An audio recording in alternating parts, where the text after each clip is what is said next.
Good morning, ladies and gentlemen. Welcome back to the Shadow and Sun Show, and welcome back to another Friday game review. This time, I am going to be talking about one of my favorite all-time series of novels and role-playing games, all combined into one by the late, the great, the absolute master of everything he tried to do. That would be the Amber role-playing game, and it is, of course, based on the Nine Princes in Amber series of books. I will be going over the second part of the decology, I guess you'd call it, dealing with Merlin and the Courts of Chaos and things like that next week. But I want to just jump into this.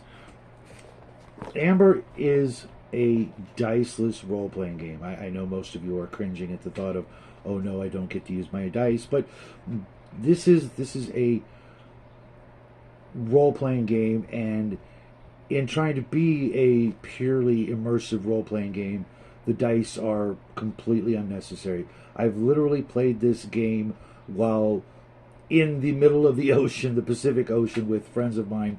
We love this game so much that we could play it literally driving in the car, going anywhere, because we didn't need dice, we didn't need a flat surface to roll on, we didn't use miniatures, anything like that. It was pure immersive role-playing at its finest. It's based on a point-buy system, that meaning you start with X number of points and you buy your attributes and your abilities and things like that. You're playing characters that are literally, for the most part, you're probably playing characters that are quite godlike. And if you have not read the Nine Princes in Amber, the Guns of Avalon, etc., this game really can't be appreciated, let alone played, without the knowledge of having read those books. And you do not have to play in that specific world. There are many, many groups out there playing in other versions of Amber, other shadows of Amber, as it were. And yes, you can play a normal human, but you know, why would you want to? After having read the Nine Princes in Amber, getting to play one of the sons or daughters of Oberon or grandchildren, you trust me, it's just a night and day difference in what you can do and how much fun you can have adventuring and solving the mysteries and the intrigues of Castle Amber to the Courts of Chaos. Everything in this game is really summed up in the first half of the book. A huge portion of this book is the statted out, for the most part, NPCs, the other characters of the story. And if you're playing your own version, you're going to have a lot of work to do with, you know, creating the NPCs and the other people. But if you're playing, or you can just change the names and backstories and use the stuff they're in. Your characters are able to traverse all of the infinite realities and alternate dimensions once having successfully walked the pattern, and thereby gaining most of the powers of the blood of Amber that you would need to face all of the dangers and adventure that this game offers. The artwork is not bad. There could be more of it. Nice black and white stuff by various artists, but it pales in comparison to what your mind and your imagination will conjure up, having read the Amber books, and then, you know, settling down to a great game of Amber. I can't imagine there being a bad game of Amber, unless you try to run this game without having read the books and getting a feel for the cosmology of Roger Zelazny's, you know, multiverse, as it were. If you are a fan of Nine Princes in Amber and you are a fan of pure role playing, like I said earlier, at its finest, this is the game for you. It's not for everybody. I'm not gonna, try and convince you that just anybody could play this, because it's really tough. Staying in character is pretty much a given because of the diceless factor and the mechanics of the game. You will never be drawn out of character to discuss the mechanics and the rules, because they're pretty straightforward. They're a little different from most other games because you're not rolling dice. You predetermine your luck, so to speak, in character generation by basically if you want to go above your point by say you get 200 points and you need a little bit more, well, you can get those extra points, but that means until you make up the deficit, you will be at a disadvantage at a lot of things you try to do, because you will be saddled with some let's just call it bad luck. The mechanics are described herein.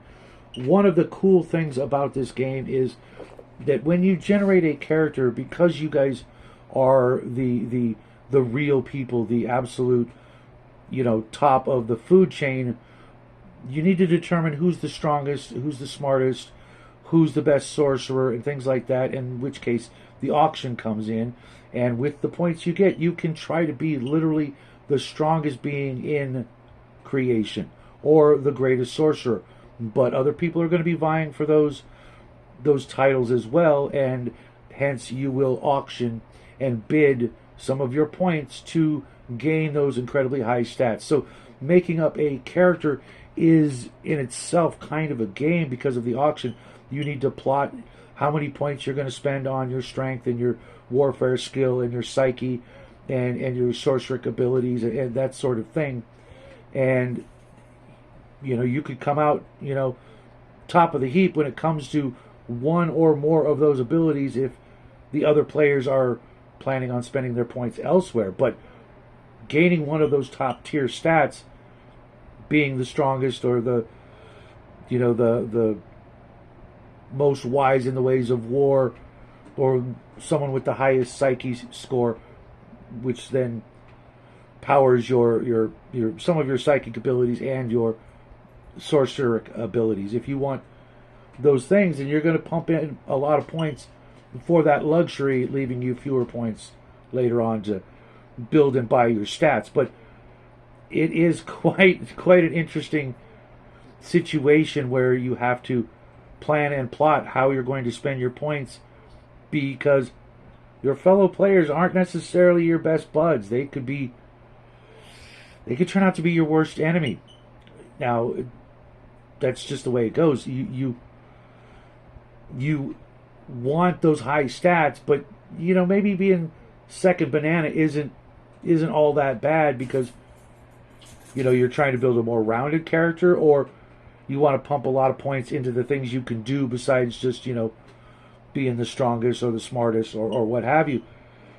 So you have to really plan and really think ahead. And I've been there, and sometimes players get into that sort of competition where they're like completely throwing their strategy to the four winds because they've decided, what, dang it, I want the highest warfare stat. I want to be like so and so.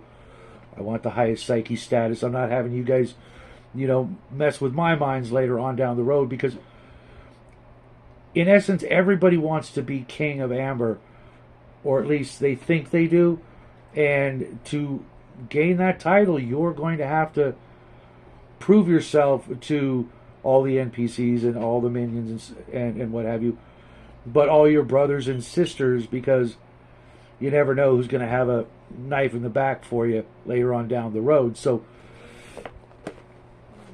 it's not like most RPGs. It almost encourages PvP. I hate to say it, but that's how Amber is. There can only be one king of Amber, unless you're playing one of the Lords of Chaos, which we will discuss next week when we discuss Shadow Knight, the sequel to this that delves more into being a Lord of Chaos, or a hybrid, a mix of parentage between the Courts of Chaos and Castle Amber. But I know there's a few of you guys out there who absolutely love this game, myself included, probably the biggest fan of this game ever. Although Kai's probably pretty high up there, I know how he feels about this. And since Roger was, such a good friend of mine, and I'm doing a tribute month to Roger Zelazny. I thought it only fitting that the first game I review is the Amber Diceless role-playing game. I'm not even going to try to pronounce Eric's last name because I will butcher it. But he worked on such greats as Ninjas and Super Spies and some other Palladium books, and this one was just an absolute masterpiece when it came to simplicity, complete immersion, and I'm going to use the word originality because everything about this system is absolutely original. And it would be fun to try this game engine with other genres, but you'd have to start with a lot fewer points and, you know, throw some of the really high-powered stuff out of the equation. But it'd be interesting. I don't know if anybody's ever tried it, but the mechanics are very, very simple, but with a lot of nuance and subtlety that it will last you for many, many, many years to come, and a fabulous campaign should you take the plunge, into the Amber Diceless role-playing game.